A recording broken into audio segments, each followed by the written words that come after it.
हमेशा ही क्रोध को क्रोध में क्यों लेते हो? मैं जानता हूं कि क्रोध बिना तुम नहीं रह सकते। एक पत्नी ने अपने पति से कहा, मैं आपसे एक प्रश्न पूछती हूं। पति ने कहा, पूछ ले। बोले, वो कौन सी चीज है दुनिया में जिसे तुम देख तो सकते हो मगर तोड़ नहीं सकते हो? पति ने बहुत देर सोचा और कहा, तेरा मुंह। समझ गए क्या? जिसे मैं देख तो सकता हूं, लेकिन क्रोध को थोड़ा सा हंसी मजाक में ले लीजिए, क्रोध आपको छोड़ करके भाग जाएगा। विचार करिए, सोचना है। पत्नी ने कहा, इतने खराब हो तुम, इतने खराब हो कि तुम्हें तो नरकों में भी जगह नहीं मिलेगी। पति ने कहा, सही कह रही है, मैं तेरे साथ हर जगह जाना भी नहीं चाहता हूं। समझ में आया? क्रोध को हल्के मूड में लेने की कला सिखा रहा हूं। पत्नी ने कहा, पति पत्नी में झगड़ा हो गया। पति ने कहा, तेरी शादी किसी गधे से होना थी। बोले, सही कहते हो, इसीलिए मेरे बाप ने तेरे साथ कर दी है। ध्यान रखिए, हल्के मूड में। बोले, जब शादी कर रही थी तब तू अंधी थी क्या? बोले, अंधी नहीं होती तो तेरे से करती क्या? ध्यान रखना, विचार करे, जीवन को आनंद बना लो। अंधी थी तब तो तेरे से शादी हुई है, नहीं तो किसी अच्छे से नहीं कर लेती मैं। विचार करे, आप सोचिए। क्रोध बहुत बुरी चीज है। एक पत्नी घर में बड़ी गुस्से में तमतमा गई। पति 10 बजे रात को घर लौटा। पति ने कहा, खाना ला। उसने कहा, बाहर में जा, 10 बजे तक खाना परोसूंगी तुझे। कब से डाइनिंग टेबल पे रखा है, ठंडा हो गया खाना। पति ने कहा, ठंडा हो गया? और तू तो ठंडा खाता नहीं है। पति ने कहा, चिंता मत कर, कोई बात नहीं, चल तू भी मेरे साथ। उसने कहा, तुम भाड़ में जा, वो रखा है डाइनिंग टेबल, उठा के खा लो। पति ने कहा, तू परोस। बोले, नहीं परोसूंगी। बोले, परोसना पड़ेगा।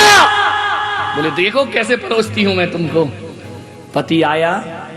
बोले, देख, तुझे पता है ना मैं ठंडा खाना नहीं खाता। बोले, हाँ। तो बोली, इधर आ पास में। जैसे ही पत्नी गई, उसके ऊपर भिगोना रखा। समझ गए क्या? बोले, चिंता मत कर, 5 मिनट में गर्म हो जाएगा। तू तो क्रोध में आग बबूला हो रही है, गैस जलाने की कोई जरूरत नहीं है। संत तुकाराम की पत्नी महाक्रोधी, महाक्रोधी, इतनी क्रोधी कि सामान फेंक कर मार दिया करती थी। एक दिन पत्नी को बहुत गुस्सा आया। संत तुकाराम हरि भजन कर रहे, विठ्ठल विठ्ठल कर रहे, नारायण का भजन कर रहे। गई, एक घड़ा पानी लाई, सिर के ऊपर डाल दिया। संत तुकाराम ने कहा, वाह रे भगवान, अभी तक तो मैं समझता था कि जो गरजते हैं वो बरसते नहीं। ये मेरी किस्मत है, मेरी पत्नी गरजती भी है और बरसती। आज तो इसने मुझे। तुलसीदास की पत्नी बड़ी क्रोधी थी। ध्यान रखिए, ये महापुरुषों की पत्नियां बड़ी क्रोधी हुई हैं। ध्यान रखना, क्रोध हो जाए कोई बात नहीं, चलता है। थोड़ा सा उसे बदलने का प्रयास करो। जीवन को पति पत्नी में बोलचाल बंद कर देते हो तुम। थोड़ी सी लड़ाई होती है, तू में होती है, दिन भर का बोलचाल बंद। मैं कहता हूं, लड़ लो, झगड़ लो, पिट लो, पीट लो, बोलचाल बंद मत करिए। ध्यान रखना, सूरज ढलने से पहले बोल लीजिए एक दूसरे से। क्या बोलो? ये मत बोलो कि सॉरी, गलती हो गई। तुम अपना माथा तो झुकने नहीं दोगी कभी। एक बार यही हुआ, एक पर्वत पे एक आदमी चढ़ गया, पर्वत की चोटी पर।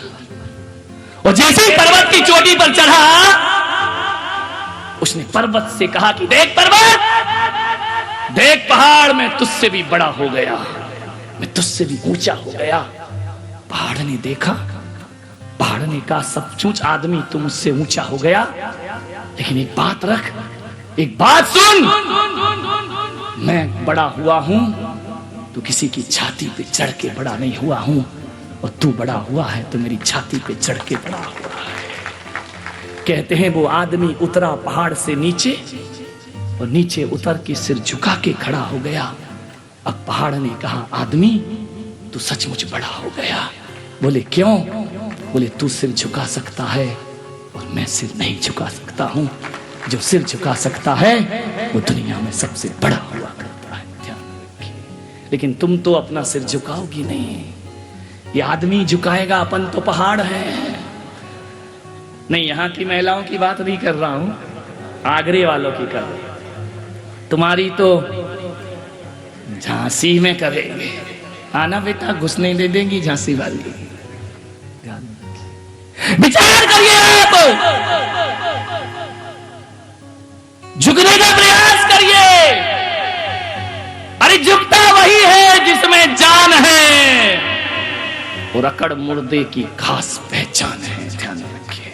मुर्दा दिल जिंदगी मत जियो, अकड़ के जियोगे तो मुर्दों का जीवन कहलाएगा। झुक कर जियो। बोलचाल बंद करता है आदमी। एक पति पत्नी में झगड़ा हो गया। पति ने रात को सोते समय पत्नी को एक स्लिप लिख के दी। देखो तो दिल तो कर रहा है बोल लूं, लेकिन ईगो आ जाता है बीच में कि पहले कौन बोले, मैं काहे को बोलूं, वो बोले। बारे पति पत्नी का झगड़ा, ध्यान रख। उसने लिख के दे दिया, सुबह 8 बजे मुझे दिल्ली जाना है, कृपया मैडम आप मुझे उठा देना। स्लिप पकड़ा दी, पत्नी ने पढ़ ली, सो गई बाजू में। 10 बजे उठा रामलाल, ट्रेन निकल गई। उसने कहा क्या, बड़ी बेवकूफ औरत है, मैंने लिख के दिया था कि 8 बजे मुझे जाना है, उठा देना। पत्नी ने कहा रामलाल तू नहीं बोलता तो मैं काहे को बोलूं, मैंने भी 8 बजे स्लिप रख दी कि 8 बज गए उठ जा। तू नहीं बोलता तो मैं क्यों बोलूं, मैं भी कोई ऐसी वैसी थोड़ी हूं। तूने स्लिप दी, मैंने भी स्लिप रख दी कि 8 बज गई उठ जाइए। ध्यान रखिए, ऐसा जीवन मत जियो। बोल चाल जारू रखिए। सास बहू में कहा सुनी हो जाए, पति पत्नी में कहा सुनी हो जाए, भाई भाई में कहा सुनी हो जाए। रात सूरज ढलने से पहले जाके कहना, यदि अम्मा से कुछ तुमने ज्यादा 2 शब्द बोल दिए हैं, यदि सास ने तुमसे ज्यादा 2 शब्द बोल दिए, तो जाकर के कहना कि अम्मा जी जय जिनेंद्र, बस इतना जय जिनेंद्र कर लीजिए। अम्मा जी राम राम, अम्मा जी सलाम, अम्मा जी गुड नाइट, जाकर इतना बोल दो तो अम्मा का जो पारा 1500 डिग्री पर था ना, वो लुढ़क के 0 पे वापस आ जाएगा। ध्यान रखना, यदि बोलोगे नहीं तो दुश्मनी बढ़ते जाएगी, क्रोध घर को तबाह करेगा। अरे कोई बात नहीं, बहू भूल जाए तो अम्मा का भी फर्ज है। कौन बहू बोली, अब आएगा मजा है। बहू का भी, अम्मा का फर्ज है, बहू के कमरे में जाए, कुंडी बजाए और बोले बेटी जय जिनेंद्र, इतना कर लीजिए, कोई क्षमा मांगने की जरूरत नहीं। जय जिनेंद्र कर लिया, तुम्हारी दुश्मनी मिट जाएगी। अरे और ऐसे मत बोलना, जय जिनेंद्र, अरे एहसान मत करना, और सिर फोड़ देगी, वो पत्थर लिए बैठी है। कैसे करना, हंस के, कस के और मुस्कुरा करके जय जिनेंद्र करिए, मुस्कुरा के करिए। मैं आपसे एक निवेदन करता हूं, दुश्मनी मिटाने का एक फार्मूला अपनाइए, दुश्मनी मिटाने का एक फार्मूला अपनाइए, और अपने दुश्मन को देखकर प्लीज थोड़ा मुस्कुराइए। दुश्मनी को मिटने में ज्यादा देर, लेकिन आदमी ऐसी दुश्मनी करता है, यहां से वो चला आ रहा, वहां से वो चला आ रहा है, दोनों मंदिर जा रहे हैं, भगवान के दर्शन कर रहे हैं, हाथ में चावल लिए हैं। उसने देखा अच्छा दुश्मन आ रहा है, उसने मुंह फेर लिया, उसने सोचा एक दुश्मन मैं काहे को देखूं, उसने मुंह फेर लिया, उसने थूक दिया, उसने थूक दिया। दोनों एक दूसरे को देखना पसंद नहीं करते हो। नहीं मेरे भाई, इतनी बड़ी गलती मत करना, ये बैर तुम्हारा कई जन्मों तक साथ चला जाएगा। वहां से दुश्मन आ रहा है, यहां से तुम जा रहे हो, हाथ में चावल लिए हो, एक दूसरे को देख के मुंह मत फेरना। एक दूसरे की नजरें मिलाने की कोशिश करना। प्रेम वो होता है जो नजरें मिलाने को मजबूर करता है, और क्रोध वो होता है जो नजरें चुराने को मजबूर करता है। ध्यान रखिए, नजरें मिलाइए, चार मिले, दो तुम्हारे नयन, दो दुश्मन के नयन, चार मिले 64 खिले। 64 समझ गए क्या? कितने दांत हैं तुम्हारे मुंह में? कौन बोला 64? कितने दांत हैं? 32 दांत हैं। एक बार मुल्ला नसरुद्दीन और खट्टर काका में झगड़ा हो गया। मुल्ला ने कहा, ए खट्टर काका ज्यादा मत बोल, एक मारूंगा 32 दांत तोड़ डालूंगा। खट्टर काका ने कहा, एक ज्यादा मत बोल मुल्ला, एक मारूंगा 64 दांत तोड़ दूंगा। रविंद्र वहां खड़ा था। रविंद्र ने कहा, बेवकूफ मुल्ला, 64 दांत होते भी हैं जो ये तोड़ तोड़ देगा। मुल्ला ने कहा, मुझे मालूम है रविंद्र, तू बीच में जरूर बोलेगा और बोलेगा, इसलिए 32 मैंने तेरे भी गिन लिए थे। आदमी बीच में बोले बिना नहीं रहता है, ध्यान रखिए। और हमारा रविंद्र नहीं बोले, हो ही नहीं सकता, हमारा शेर है, ध्यान रखिए। विचार करिए, चार मिले 64 खिले। मुस्कुरा के मिलिए, दुश्मन को देखिए। चार मिले 64 खिले, 20 खड़े कर जोर, 10 तुम्हारे और 10 दुश्मन के। चार मिले 64 खिले, 20 मिले कर जोर, और जय जिनेंद्र वह चीज है, हर से रोम करोड़, हर से रोम। दुश्मन को जय जिनेंद्र, मित्र को जय जिनेंद्र करना भूल जाओ, लेकिन दुश्मन को जय जिनेंद्र करना कभी मत भूलिए। ध्यान रखिए, जय जिनेंद्र, राम राम, वो संपदा है, वो अक्षय मंत्र हैं, अचूक मंत्र हैं, जो दो दिलों को आपस में जोड़ दिया करते हैं। मैंने एक दिन सोचा कि हिंदू परंपरा में राम राम किया जाता है, यहां से बोला जाता है राम राम, सामने वाला बोलता है राम राम। उनका एक बार राम क्यों नहीं बोलते हैं, 2 बार क्यों बोलते राम राम? वो कहता भैया राम राम। उनका 2 बार राम राम क्यों बोलते, 4 क्यों बना दिए? ये बोलता राम, वो बोलता राम, लेकिन इसने भी कहा राम राम और उसने भी कहा। उनका ये दोनों राम राम 2 बार क्यों बोलते हैं? बहुत चिंतन किया, गहन मनन किया, तो इसी निष्कर्ष पे पहुंचा कि सही कहा जाता है 2 बार ही राम राम बोलना चाहिए। 2 बार बोलने का मतलब इतना ही है कि जिससे वो जो बोल रहा है उसके भीतर भी राम मौजूद हैं, वो जिससे बोला जा रहा है उसके भीतर भी राम मौजूद हुआ करते हैं। तो राम से राम का मिलन होता है राम राम, और जिनेंद्र से जिनेंद्र का मिलन होता है जय जिनेंद्र। ध्यान रखिए, क्रोध को मिटाने के तरीके हैं ये। क्रोध को बचा, क्रोध से मुक्ति पाए।